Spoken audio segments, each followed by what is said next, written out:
Hello everyone, welcome back to Rolling Solo. My name is Adam Smith, and when Mansions of Madness hits the table with a new expansion, especially one that I am just getting to now, I definitely enjoy going ahead and taking a look at all the components inside. This is one of my favorite solo games.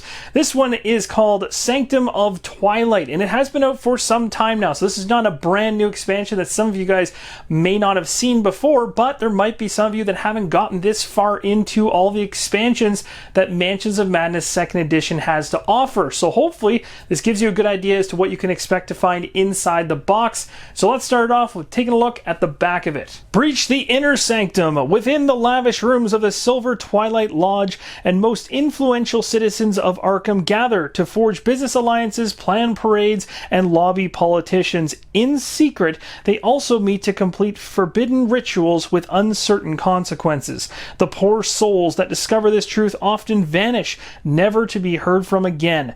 The Sanctum of Twilight expansion introduces the machinations of the Silver Twilight Lodge in two new scenarios. In one scenario, the investigators must reveal the sinister plot behind an annual parade thrown by the illustrious order. In the other, the investigators must discover a way to escape the lodge itself and lead their fellow captives to safety. This expansion also adds new investigators, new spells, new items to assist in these investigations, as well as a new incorporeal threat, the Wraith. The first thing you're going to find when you open up the box is this pamphlet inside. It's a single page but double-sided. It's got Sanctum of Twilight and some narrative text right at the beginning here, or flavor text. Down below, expansion overview. You got the expansion icon for those of you that want to ensure you know the components per each expansion. If you want to mix and match, pull ones in and out, that's the icon for this expansion. Components are all listed here, but we're going to take a nice, close, in-depth look at all of them.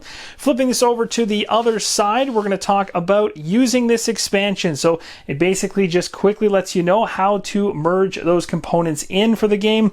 Additional rules, moving tiles, overlapping tiles, and restraint. So these are three new rules to the Mansions of Madness system or gameplay. This is what's really cool about each expansion, is it always adds just a little bit of a twist to what's going on in the scenarios. Not so much that you're going to spend hours and hours learning new rules, but just enough to spice things up. And of course, it wouldn't be Mansions of Madness if there wasn't some new tiles to go along with the scenarios. Of course, two of them, as I mentioned on the back of the box here. We've got the new restraint tokens on the far right, some extra clue tokens, some of the Wraith monster stat tokens here, and then we've got the actual tile. This is called Front Street, and you'll notice that the graphics on these tiles have always been stellar, so there's nothing here to say it's going to be any less than that. I've always appreciated the level of detail that these particular tiles have on them that really bring things to life. This one right here is a straight up dungeon cell. You can see there's three of them leading into the dungeon hallway.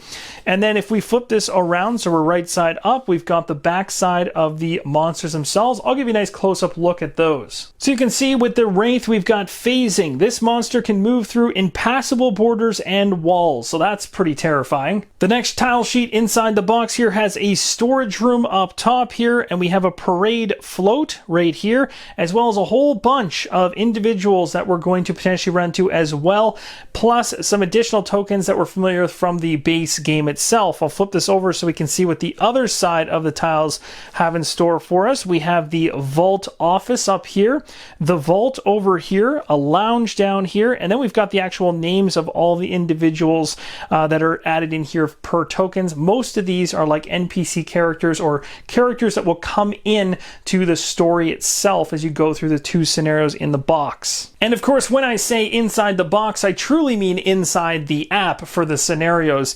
And then right here we got the parade float number 2. That's a pretty cool looking tile. We've got the pharmacy here. That's definitely one I've never seen before. Of course, none of these should be ones you've seen before. And then down here we've got the restraint tokens. I'm really curious to see what that mechanic is all about. I might even take a look really quick and just summarize it for you guys, because I'm sure you guys are interested in knowing.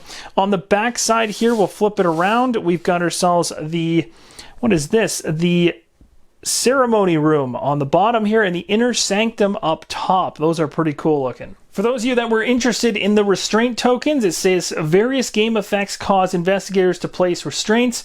A monster in a space that contains a restraint does not need to be evaded. Spaces can contain multiple restraints, and when a monster activates, investigators as a group may choose to discard a restraint from the monster's space. If they do, the monster forfeits its movement. When investigators discard a restraint, it is returned to the restraint pool, and restraints are not possessions. They cannot be picked up, dropped, or traded. And as you can see, the sheet has a life of its own. It's moving already, probably going to burn this thing. Here are the two new investigators added into Mansions of Madness 2nd Edition. Of course, you'll recognize the majority of these characters as they popped up in games like Eldritch Horror, Arkham Horror, 3rd Edition, 1st Edition, 2nd Edition, and also even the LCG. This is Lily Chen, and you can see her ability right there, the martial artist, and she's got all of her stats on this side. I'll flip it over to the back here so you can see the flavor text for her, the story so far. Now we'll move on to the next individual, which we're also all familiar with, Charlie Kane. This is the politician. Again, special ability in the middle there, major health and sanity stats, regular stats for checks over here, and the story for him. Here's a look at the two Wraith characters inside the game. You can see they're quite beautiful. You're definitely going to want to run into these things. Creepy from all angles, gigantic hands all the way around. Again, these things can just ignore impassable borders, as they're going to basically just travel straight through them, which is pretty creepy.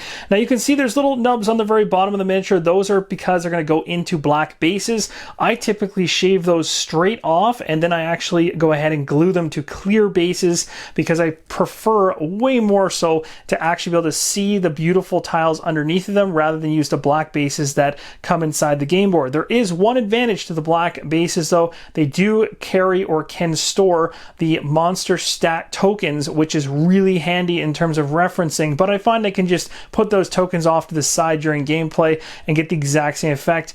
I much prefer to be able to see the tiles underneath. Here is a look at Lily Chen, so we'll go ahead and just spin her around so you can see her from all angles. A very cool looking miniature.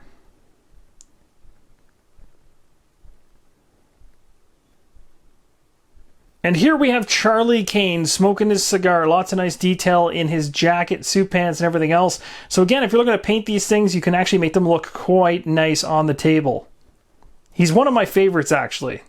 Here's a look at the two black bases. I'm not going to actually remove them from the packaging because I don't plan on using them, but at the very bottom you can see there's a slot here, and inside of this recessed area you can actually have the monster ability token sitting right in there, and then of course you can flip it to the opposite side.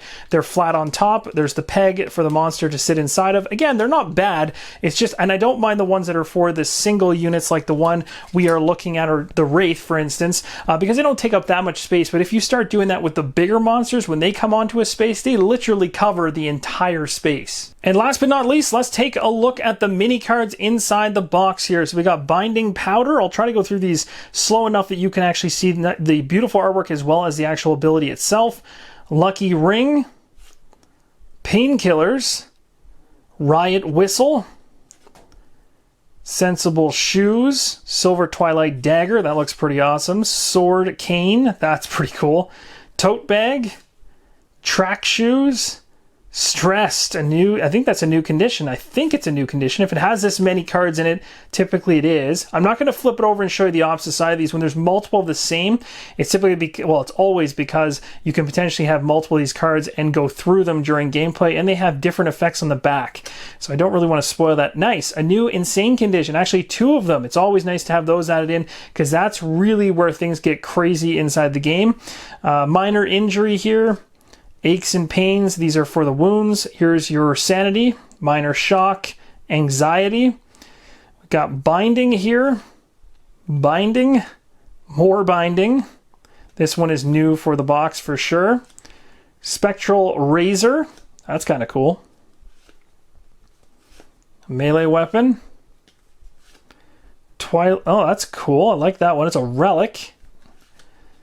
Membership ring. So these are obviously going to be very important to this scenario. There's a number of them. So again, not going to flip them over in case they spoil anything, but that is essentially it. That is all the mini cards that come inside the box. And that's going to conclude the unboxing for Sanctum of Twilight for Mansions of Madness 2nd Edition. I really hope this gives you an informative look inside the box at what you can expect if you decide to pick this up. Thank you guys so much for watching, and as always, keep on rolling solo.